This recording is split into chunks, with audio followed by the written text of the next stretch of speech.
There she is. MelRose is in the house. Woo! Hello.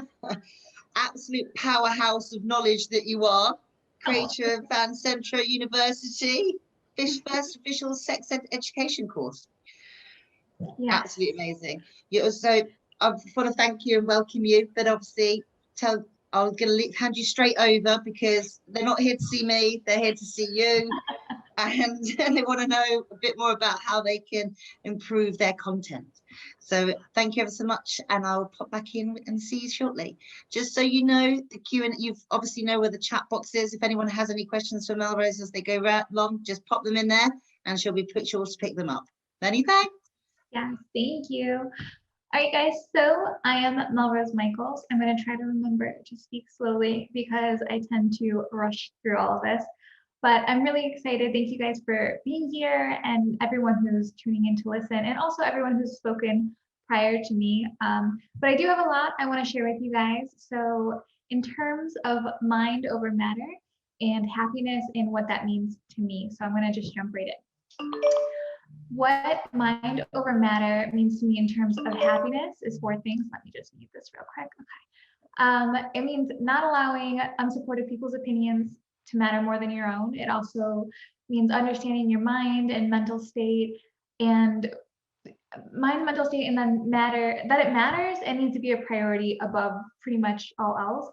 And also the consequences of how a poor mental state affect your content and your career, and especially your consistency. So I'm also going to go into some tangible tips because I hate, to be all like motivational, inspirational, and not provide value directly to whoever's tuning in, models and like, for things you can actually take and put directly into practice. That's super important to me.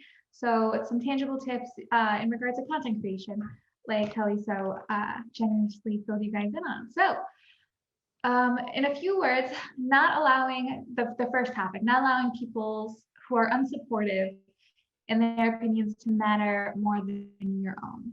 So there's a famous quote that I absolutely love to live by, and it is those who matter don't mind, and those who mind don't matter.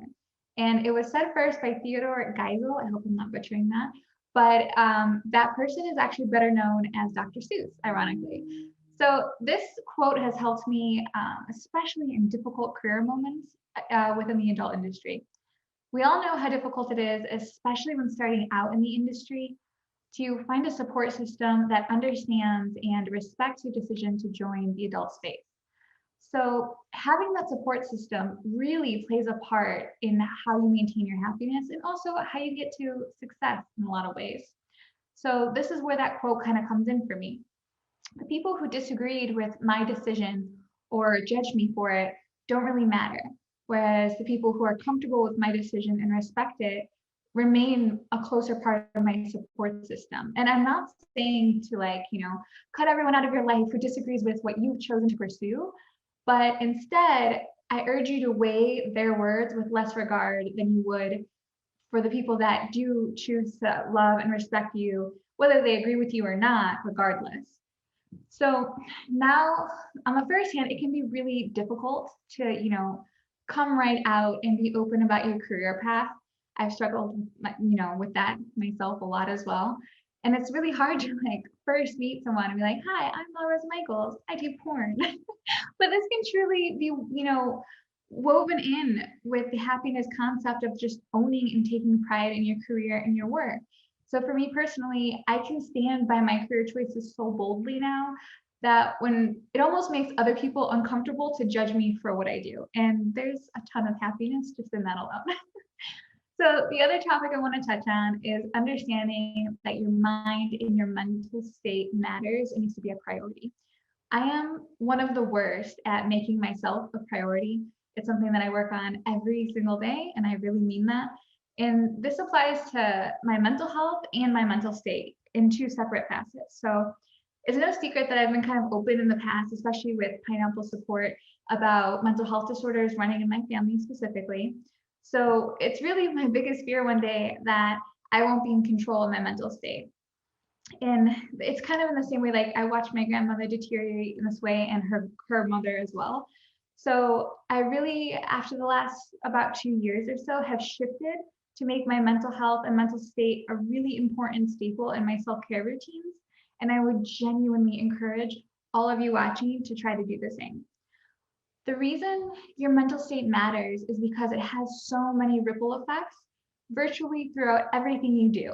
It affects the content you create, it affects relationships you have and try to maintain, and it affects the goals that you're trying to achieve. Now, I know that we've all been at one time or another in kind of like a dark place, and making sure you have rituals and techniques in place to get out of those dark places is really imperative to your productivity and your success overall as a content creator. So when you really kind of analyze and realize and comprehend the gravity of how your mental state impacts and has direct consequences to your career, that's when you start to understand the full importance of it. Now, the consequences of how poor mental state affects your content career and consistency can be really dramatic. I have personally filmed, and this is embarrassing to even say, but I've filmed videos and looked back on them and been like, wow, like I can tell how upset I was or how not in the mood to be there I was at that time. I can see that I was visibly disconnected with myself, with my body, even with my expressions, and it has a lot of dissonance on camera. You know, there's this saying that the camera doesn't lie, and that's certainly true for me when creating content. Even if I'm pretending or acting or doing, you know, my best to put on a brave face, a lot of the time it still doesn't translate. The camera just kind of knows. So when I try to film content when my mood is off, the content is always subpar and it doesn't resonate with my viewer, and those videos always perform worse. And because the quality of our content directly impacts our success in terms of sales online, it directly impacts our career as well. Now, no one tunes in to see a creator who's always pessimistic or complaining or inherently sad. I mean, there's probably a niche market for things like that, but the general consensus is that people tune in because they want to escape with you. You know, they want this fantasy that fills a spot in them that they're missing or that they're seeking or that they're curious about. So being that escape and portraying that fantasy is a really tall order when you think about it.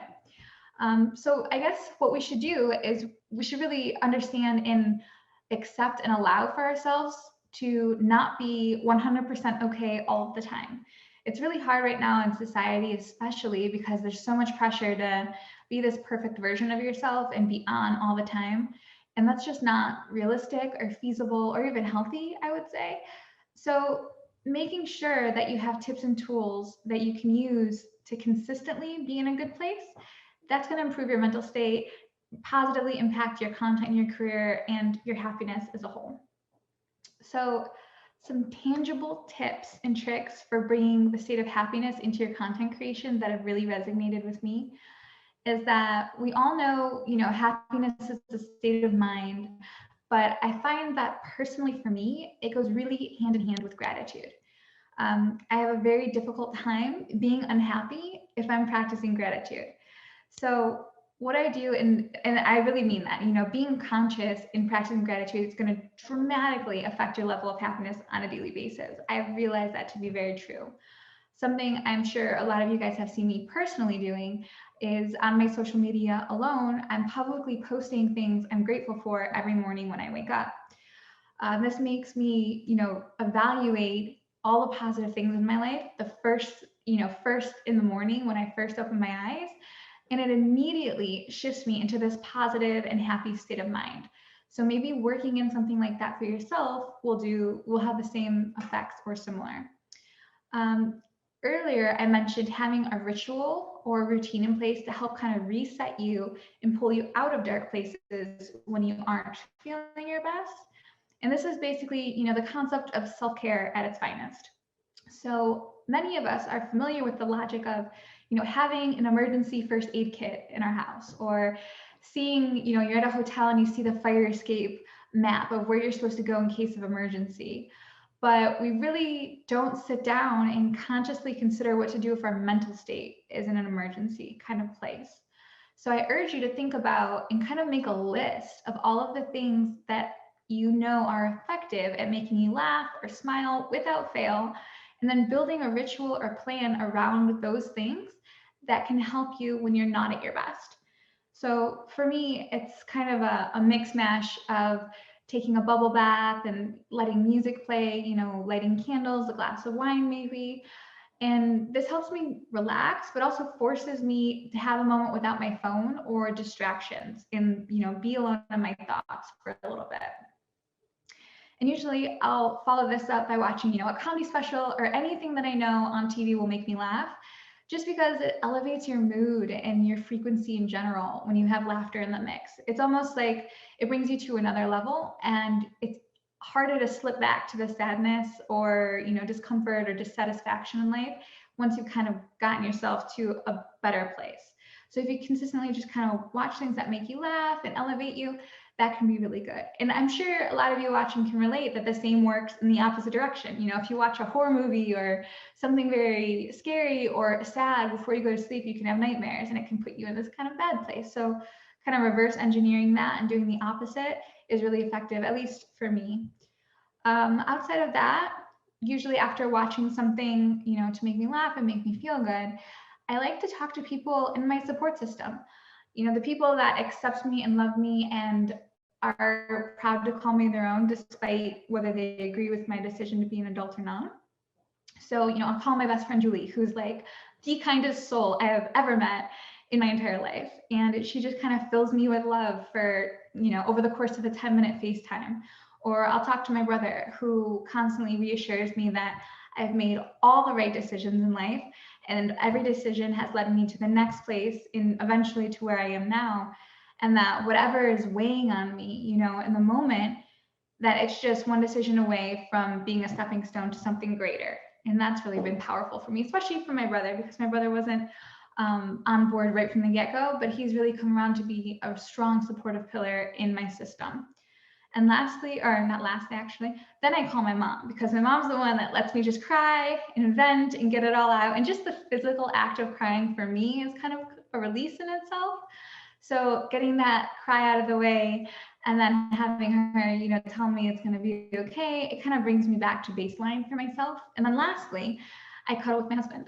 That's the last part of my ritual, because he's my safe place and my rock, and literally the ground I stand on that makes all of the things I'm doing possible is having that person who's stable in my life and keeps me really grounded. So after all of that, I'll just go to bed. And then the next morning, I'm kind of reset and I leave the past behind me, and my mental state has been cleared and shifted into something more joyful and happy. And that's kind of, my go-to plan for when things get difficult or things get hard, or I'm not feeling 100%, or I'm depleted or burnt out, or any of those variations of dissatisfaction, or whatever enemy it might be to joy and to happiness. So having that ritual in place, that emergency plan, that can be really valuable to turn to in times of need. Now, another thing I do, and I've been doing this for like the past 4 weeks, so it's kind of a newer thing even to me, is meditating daily. And I know everyone in the world says that, but have you actually tried it? It is so powerful. It is so powerful. And I didn't notice a lot of dramatic changes for like the first or the second week of meditating daily, but outside of like reduced anxiety and an overall like sense of calm. But in week 3 and 4, I really felt like I was having transformations take place. I've had the most incredible creative ideas come to me, especially as it pertains to my career. They've come out of meditation or out of meditative states. And when I have put them in play, those ideas into play in my career, they've been really lucrative, which has been another benefit of taking care of myself. It has positively impacted my career in ways that you wouldn't consider that it could. So I really feel that strictly, I owe meditations a big shout out, especially on this webinar, because it's been extremely impactful. And I promise you, if you just commit to doing something like that for yourself for 30 days, you'll never not do it again. Like, it's that meaningful. It really is. And for full disclosure, I do subscribe to an app called Calm that does guided meditations for you. And that's what I've been using personally, if anyone's curious. Now, one last very tangible tip that I want to include is how it directly impacts your content creation. It's a really simple trick I use. So This will be like the more in-depth part of the conversation, but when it comes to filming, you can be so hard on yourself in front of a camera, you know, especially if you're a woman watching this, you've had society beat it into you over the course of your life that you have to be perfect and pretty and thin or curvy or all of these things and all of these categories and all at the same time. So it's really easy to get on camera and just start beating yourself up over it. You know, maybe you're insecure today or you're bloated today or you're whatever level of unhappiness you've chosen to, you know, zone in on. If you take the time before filming to do a little photo shoot instead, and I don't mean like a full-on production, doesn't have to be lights, anything crazy. It can just be, you know, your iPhone and a tripod. But doing this photo shoot with like some of your favorite music playing or something upbeat going on in the background, it's going to set the mood for so many things to take place. Okay, you're going to get reacquainted with your body. You're going to start to remember how to move on camera in ways that feel good to you, in ways that make you look good on camera, in your opinion, which is the only opinion that matters, mind you. And some other things are going to take place. You're going to get reacquainted with your facial expressions. I don't know if it's just me with my content creation, but a lot of the times when I'm creating filming videos, like my face just doesn't correlate with what I'm trying to do on camera. So when I go back and I'm editing and I'm watching these things, I'm like, why is my face sad, but I'm making this noise? Like they don't go together. So getting reacquainted with your facial expressions, at least for me, is crazy important. And then you're going to get to know your angles all over again. You know, what angles do you like or do you feel you look best in? All of these things happen when you take the time to do that little mini photo shoot before you go into filming. So that's going to raise your mood, and that's going to take your content and elevate it a lot compared to if you just jumped into filming cold without getting warmed up right away.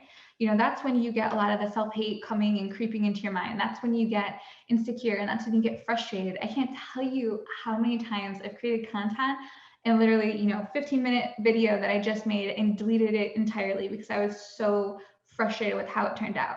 I didn't like how I looked. I didn't like how I sounded. I didn't like the storyline I chose, whatever it might be. But if I had taken the time to do the photo shoot beforehand and kind of warm myself up and ease myself into being kind to myself and loving myself before shooting, then I would have had a stellar piece of content and had no, you know, second guessing it whatsoever. So that's like a really tangible way to apply happiness and getting in the right state of mind back and applying it into your content directly, which is going to have a lot of impact on how your content performs, how it sells over time, the duration of the longevity that content is valued for. So when I say that, I mean, I post this piece of content online, and because it was good and it was created from the right mindset and the right space, it was a very engaging piece of content. So now that content is going to sell at a great price for a lot longer than content that was subpar in quality of performance because you weren't in the right physical or mental state.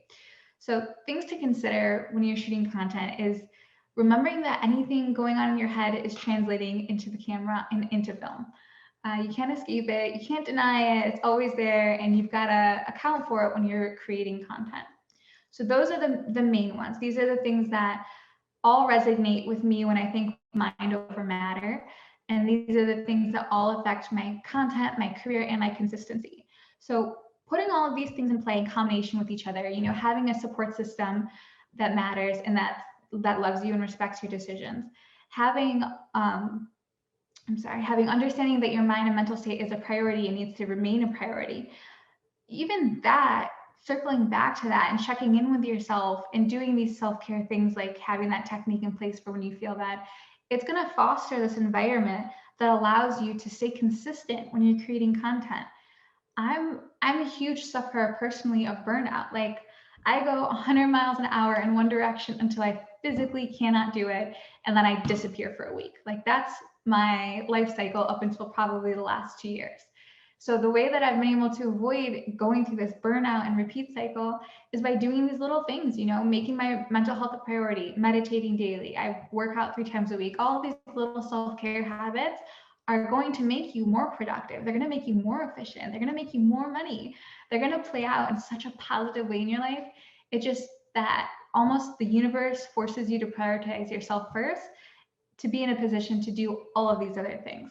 And I can't stress that enough, because the more you take care of yourself, the more kind of positive things ripple off of that in content and career and consistency and the like. So those are the major things that I really wanted to touch on. Of course, I talked too fast and got through this really fast, but hopefully this will open up some Q&A questions and I can kind of answer you guys and provide a lot more value.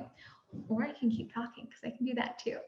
But this is kind of where I wanted to leave it at. And that's what mind over matter means to me. That quote from Dr. Seuss has kind of recentered me on so many occasions, especially when I'm dealing with like anyone that's being objective of what I'm doing or trying to rob me of happiness for everything I've achieved. It's like, yeah, you achieved that, but you got naked to do it. Or yeah, you did this, but you know, it only happened because you're pretty. All of these things that people try to take from you.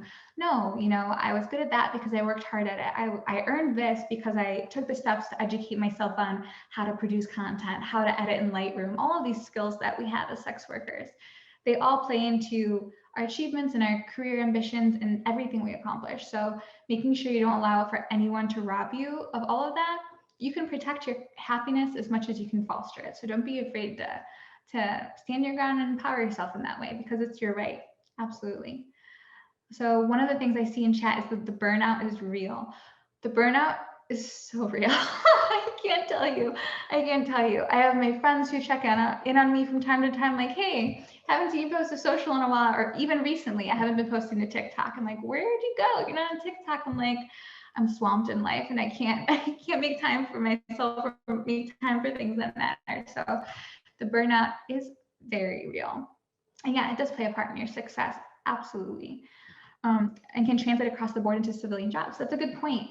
So Azura mentioned that something I love to touch on just because my entrepreneurial side kicks in, and that makes me happy, is the fact that all of the skills we acquire as sex workers are so prominent in pretty much any mainstream line of work. You know, we are our own marketing departments, our own HR, our own production companies, our own photographers, videographers, and editors. We can do literally everything. We're graphic designers, we're website developers. We have skills to run, you know, Fortune 500 companies that have to hire individuals to do all of those things, but we can do it ourselves. So just knowing that should empower you and it should make you feel good to stand by what you do and stand by the achievements you've made because you're a literal boss. Like you've done it all, been around, saw it all, and made it happen for yourself. And that in and of itself is just incredibly empowering and it should make you happy. It makes me happy. That is a really, really good one. And I'm not sure in terms of burnout, to go back to that, I'm not sure if there's anything that can prevent it outside of just self-care. Like I think self-care is as effective, you know, to reset you from burnout as much as it is to prevent you from burnout. So, I mean, the jury's still out for me. I'm still learning and growing just like anybody else, but I've been more productive and I've had more consistency across the board since I started really making self-care and my mental state a priority and my happiness a priority. So I think you guys would see that too if you made that shift as well. And I'd be interested to know if that happens for you, if you put these things into practice, if you see a result the same way I have. You guys can feel free to like reach out to me because I'd love to hear about that. Absolutely. Someone else is talking about gratitude. Gratitude is definitely the secret sauce. I cannot say that enough. Gratitude is so cool. Not only does it like put you in the right mental state, of course, that's an obvious, but I feel like it helps me, and this is probably like the secret talking, but it helps me manifest better, even more incredible things in my life. You know, the more you focus on gratitude and the more you focus on the positive that you already have, not only are you more content and more at peace with yourself because you're being grateful for what is already there physically in your life, your relationships, the things you have, the people you know even, but it also helps attract more of the same into your physical space. So being gratitude has been just incredibly impactful for me and a lot of people I know too.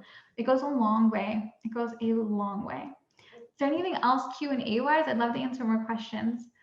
Let's see. Yes. And shout out to Nell because your song, the first or second one you sang went directly in line with this message as well. Oh man. So I guess I can spin this into some more content stuff as well. The way happiness plays into content. I'd love to talk for a minute for any of you models or like listening that are in the webcam space, like the live webcam space, you guys know more than anyone in a setting like that where you're live and you're getting instant feedback from your audience and your fans, that your mood and mental state and whether you're happy or not greatly impacts the revenue you're able to make and the success you're able to have online. There's been many a times when I've been live streaming where I log on in an awful mood and I'm just, doing it because I had committed to it and I said I'd be online this day and I want to be a good model, webcam model. And you get online and it's just awful. You're not in the mood to be there. Your fans can see that. They want to make you feel better, but maybe they're not in a place to tip or contribute that day, whatever it may be. And it almost like you bring down the chat room even more. And that gets so hard and it's such a vicious cycle that like something I typically would do before webcam is like, make sure you're in a good mood. Like sign on with the intention, not of making money, not of, having a record setting day of any sort, but sign on with the intention of, I'm here to have fun with my fans. I'm just here. I just want to have fun with my fans. And if everyone's talking in chat and having a great time, I have accomplished what I set out to do. And having that expectation usually attracts the exact results you really wanted in revenue and things like that as a byproduct. Just being happy and engaged and grateful to be there and grateful to have a Wi-Fi connection that actually works. These things definitely play into the happiness and the effectiveness and the productivity of your content creation and your live stream all alike. Let's see, we got another question here. What is your Twitter, Snapchat, email ad? My Twitter and Instagram, for those curious, is at MelRose Michaels and Snapchat at MelRose Michael, and email melrosemichaels@gmail.com. If you guys ever want to reach out, if I can ever help in any way, all you have to do is shoot me a message. I'm happy to oblige.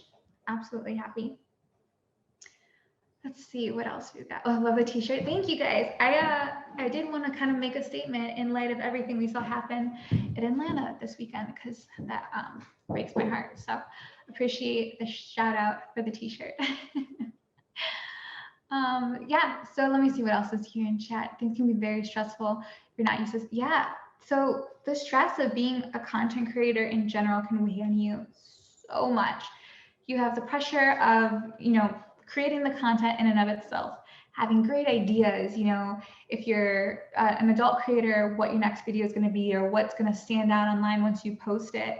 That's a lot of pressure to be under. And then you have, the consideration of what your fans are going to think and how things are going to be perceived of you. And that in itself is another pressure point.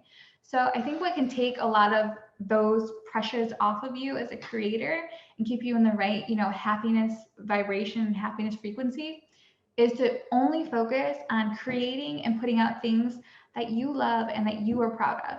Like, I don't, set out to create content that I think is going to perform the best or get the best views. I can't control any of that, right? That's up to the market to decide. But if I set out to create something that I feel is beautiful and representative of me and my brand, or things I believe in, or things I want to be a part of, then that is powerful to me. And I think that that is valuable. And it leads me to not have to work or struggle from a place of dissatisfaction, because I'm only in it to make something beautiful that I can be proud of years from now when I see on the internet, because it's forever. So that'll take some of that stress and that pressure off of you as a creator.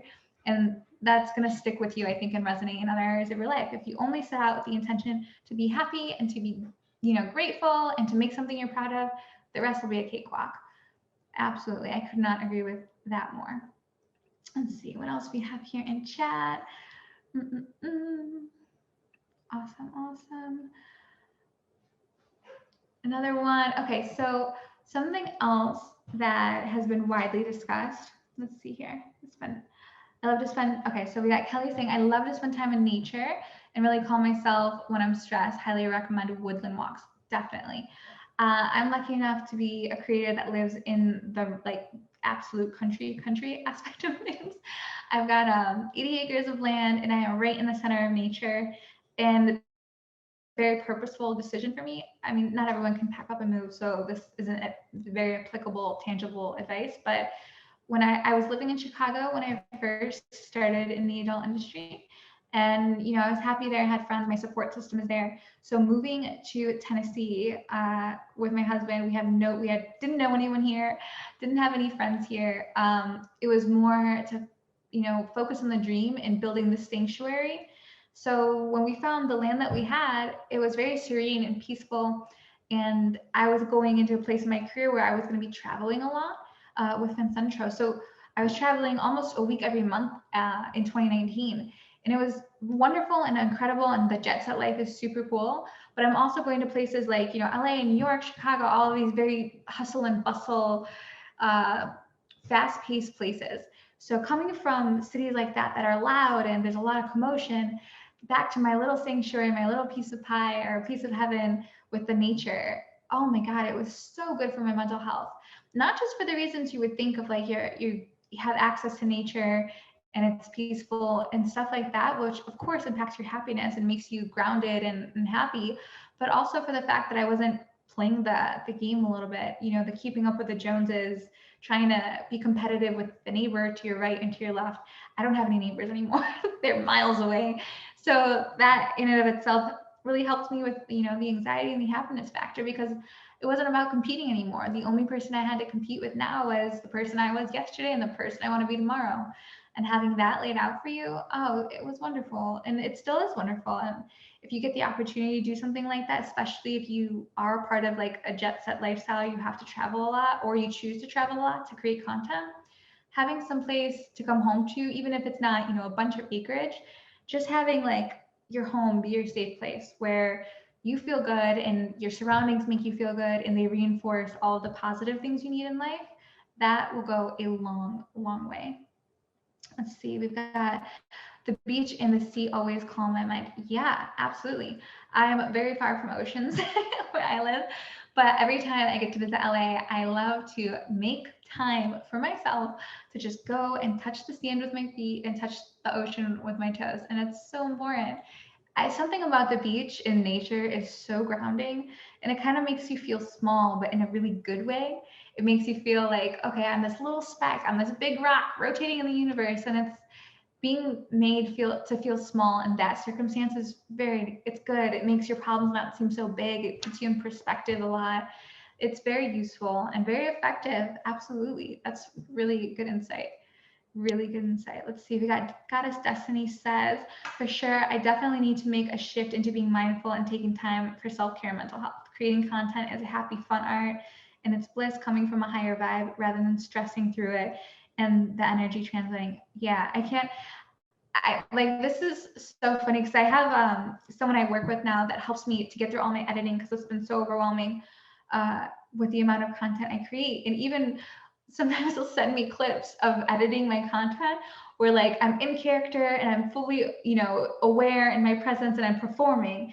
And then I have to like get up to shift the camera and my face just goes completely blank. And it's like total resting bitch face. And I adjust everything and I'm focused or whatever. And then boom, back into character. And she always makes fun of me because she's editing it together. And she's like, you look miserable. I'm like, I was miserable that day. And that's why that content sucks. I don't know if I can put that out. So I totally get that. Everything translates on camera, everything. And it's wild to think that it could, because, you go through life and so many people or boyfriends or girlfriends, they miss all the signals you drop, but the camera, no, the camera sees every signal and every hint you drop at how you are feeling emotionally. It's super true. I've learned so much of my content. And also what you said about creating content should be a fun, happy thing and, a fun, happy vibe. And it should be blissful. It should be easy. It should be all of those things.